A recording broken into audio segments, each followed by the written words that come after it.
Kabiata na itna a Broadcasters Month, apila ti maysa a broadcaster kan professor iti maysang universidad iti syudad. Iti panagkaykaysa dagiti kakadwana iti industriya, iti kontra iti fake news nga agraraira iti agdama, kagidan iti agtultuloy a panaglatak iti social media. Daytoy ti detalye.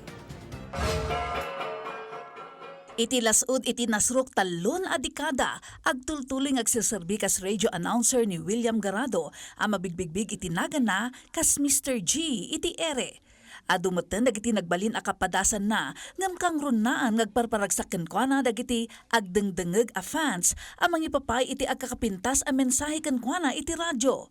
Para ken kuana tapuan kay papanan iti panagbalin a broadcaster arason met iti panagbayag na iti industriya a dumananen iti 31 years. Magandang araw, Baguio City. Ako po si Mr. G on your radio. Being in radio is, for me, it's a privilege. It's not only a right. Anybody can be a broadcaster. Siguro yung pakikisama sa mga sa kliyente, sa kapwa broadcasters, and most of all sa mga listeners na they really patronize you, they support you. So it's like you are in a core. You do your role as a broadcaster, at the same time yung impact mo mismo sa society ay dapat maganda. Inayin ang napataglaunay ti akam dagiti broadcaster nang runay ti presensya dagiti social media ita. Kas media, dakkel ti responsibilidad da nga urnusan dagiti istorya ang may binglay iti publiko. Kan siguradwen apudno kan husto dagitoy, baban iti naingat a research.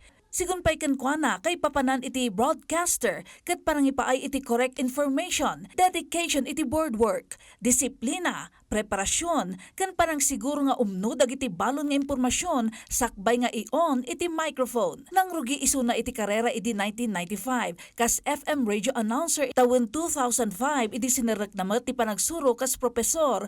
I really agree na experience is always the best teacher. Like in my case, as a comm teacher sa UC, we try to balance yung theories at the same time yung actual. Raraaman namat lang dagiti baro a DJ ita apanawan nang runa ta amuda iti ag multitasking kan agbirok iti oportunidad malaksid iti broadcast kas iti hosting, sales kan online jobs.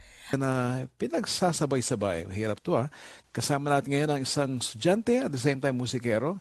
Ipakalala natin ang ating special guest, Angela. Ita a Broadcasters Month, kang runan mo't a mensahe na kadagiti kakadwa na iti industriya, nang runa dagiti babbarupay. Siguro ang dapat na maging puhunan lang ngayon yung pagiging patience sa trabaho.